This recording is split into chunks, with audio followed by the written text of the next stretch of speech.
beberapa renungan dan nasihat kepada orang-orang yang sedang bersedih. Sungguhnya kehidupan dunia ini berisi dengan ujian. الذي خلق الموت والحياة ليبلوكم أيكم أحسن عملا. Allah yang telah menciptakan kematian dan kehidupan buat apa? Untuk menguji mana di antara mereka yang amalnya yang terbaik. Karenanya seorang di atas muka bumi ini harus sadar bahwasanya dia diciptakan untuk diuji oleh Allah Subhanahu wa taala. Maka semua orang diuji, tidak ada seorang pun yang tidak diuji oleh Allah Subhanahu wa taala. Dan kita tahu semua orang pernah bersedih atau sebagian mereka sedang bersedih. Tidak ada yang pernah luput dari kesedihan. Dengan ujian yang bermacam-macam. Ada orang diuji berkaitan dengan hartanya, diberi ekonomi yang sulit, penuh dengan hutang, dililit hutang. Ada orang diuji dengan badannya cacat atau sakit-sakitan atau tubuh yang tidak sempurna. Dan demikianlah namanya ujian beraneka ragam menimpa satu dengan yang lainnya.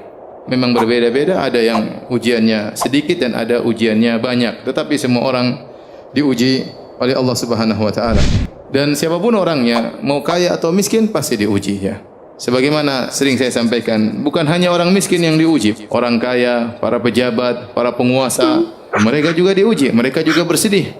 Betapa sering kita melihat foto seorang pejabat yang mungkin tersenyum dalam foto tersebut. Namun kita lihat senyumannya penuh dengan keterpaksaan.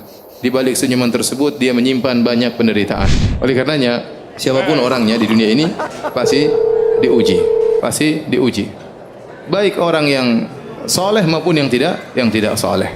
Terlebih lagi Allah menjanjikan orang-orang yang beriman dengan ujian yang lebih berat. Kata Allah Subhanahu wa taala, Alif Lam Mim ahasiban nasu ayyutraku ayyaqulu amanna wa hum la yuftanun. Wa laqad fatanna alladhina min qablihim fala ya'lamanna Allahu alladhina shadaqu wa la ya'lamanna al-kadhibin. Kata Allah Subhanahu wa taala, Alif Lam Mim, apakah manusia dibiarkan mereka berkata beriman sementara mereka tidak diuji?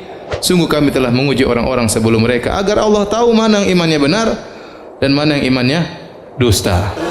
Apakah kalian menyangka kalian akan masuk surga sementara belum datang kepada kalian ujian yang pernah menimpa orang-orang sebelum kalian?